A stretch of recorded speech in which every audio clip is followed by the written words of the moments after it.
Part of showing well and making a good impression in the commercial real estate interview process is showing genuine interest in the role you're interviewing for and being intentional about making sure the position is the right fit from both the employer and employee perspective. And this is especially true when you're trying to land your first role in the industry when it's not necessarily going to be clear from your work experience whether or not commercial real estate is really the industry that you're committed to long term. And a big part of demonstrating to an employer how serious you are is making sure to ask the right questions during the interview process that show that you're both sold on real estate as a career path, but also that you're genuinely trying to understand if the company is a place that you'd want to work. So in case you're going through this process right now or you're preparing for future real estate interviews, in this video, let's walk through 4 of the most impactful questions that you can ask during the interview process to stand out from other job candidates and how to make sure that you are ending up in the right job for you. So I made a video on this channel a few years ago talking through a very similar topic around questions to ask during a real estate interview, but after helping people go through this process since that video was released, I realized that the majority of questions in that video were focused almost exclusively on principal side full-time jobs. And since I've learned over the years of running this channel that many of you guys watching are focused on landing internship positions or full-time roles in different parts of the industry like brokerage or lending, in this video I wanted to revisit this topic and talk through 4 questions that are applicable to all parts of the real estate business, whether you're looking to advance your existing real estate career, break into the industry in your first full-time role, or land an internship opportunity to get your foot in the door.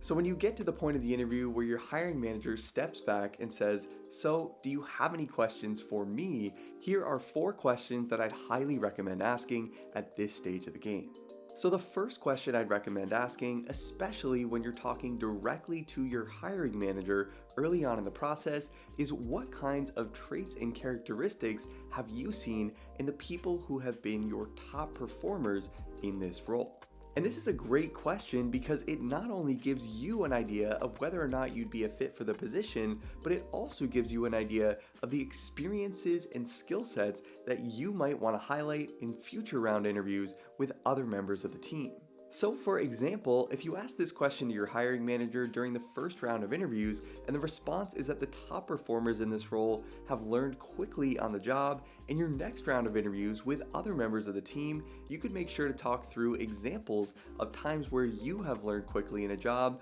whether that's through mastering a new software program to speed up your workflow, learning the basics of a new language to communicate with clients, or successfully completing a major project that was well beyond your skill level at the time. And if the response from your hiring manager is that top performers in this role have been strong relationship builders, you might want to highlight past work experience in disciplines like business development or sales, real estate industry affiliations you belong to and are active in, or even university leadership positions you've had in a real estate or finance capacity. And as an added bonus to this question, if you do end up having all the traits and characteristics that the hiring manager rattles off, and you end up successfully demonstrating these things on your resume during the interview itself, the hiring manager is now going to see you as a legitimate solution to the need they're trying to solve by filling this role in the first place.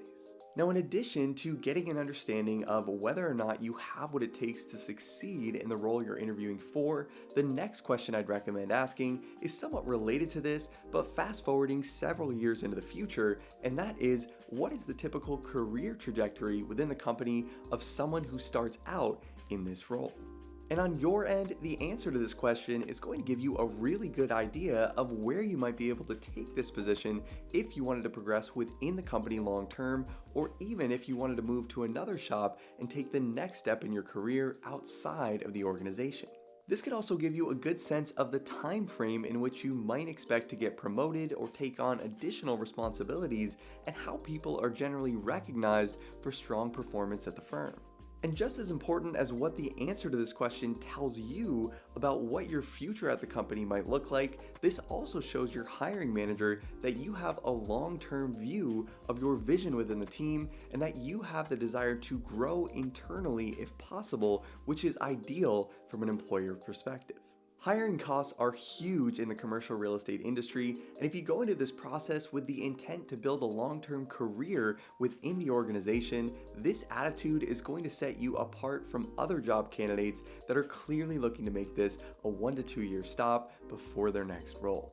Now, question number 3 on this list is a little bit of a deviation from the first 2 questions we've talked through in this video, because this one is more about you getting a feel for the organization rather than trying to make an impression on your interviewers, and that is the question, what makes this company different from other places that you've worked? And you'll notice that this question isn't asking directly what someone likes most or least about working at the company, and this is intentional to make sure the interviewer takes this answer in whichever direction they choose. If you ask yourself this question about jobs or internships you've had in the past, you'll notice that if you liked a job, your first instinct is going to be to talk about what you liked most and the reasons why you enjoyed coming into work. But if you didn't like a job, you'll notice that your first instinct is to talk about what you found most challenging about the role and the company itself. And you might even answer this in a warning or brace yourself tone when talking through the downsides of a specific position. And listening to someone else's answer to this question is a great way for you to get honest feedback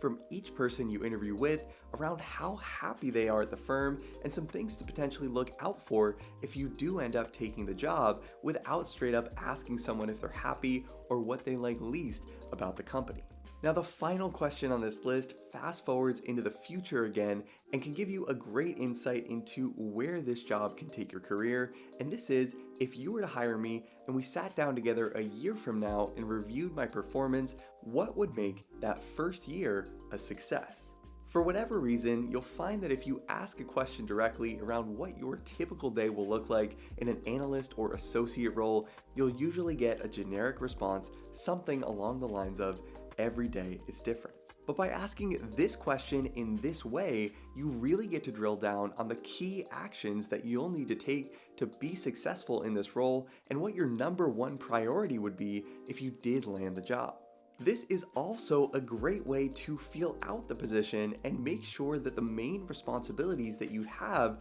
are directly aligned with what you actually want to be doing on a day-to-day basis at work, and that these things are going to directly prepare you for the next step you plan to take in your career. This question can also be a great way to weed out dead-end jobs where you'll have a few general responsibilities, but you won't really be accomplishing anything during your time at work. And if an interviewer doesn't really have an answer to this question other than coming in and checking the boxes of your normal responsibilities on a day-to-day basis rather than moving the business forward in any measurable way, this can be a great indicator that you might want to pass on this opportunity if your main goal is career growth. At the end of the day, the questions you ask as a job candidate during the interview process will make sure that you are ending up taking the right types of roles, but will also demonstrate to an employer that you're taking the process seriously and that you're looking for a long-term fit where you can add value to the team, hopefully for many years to come.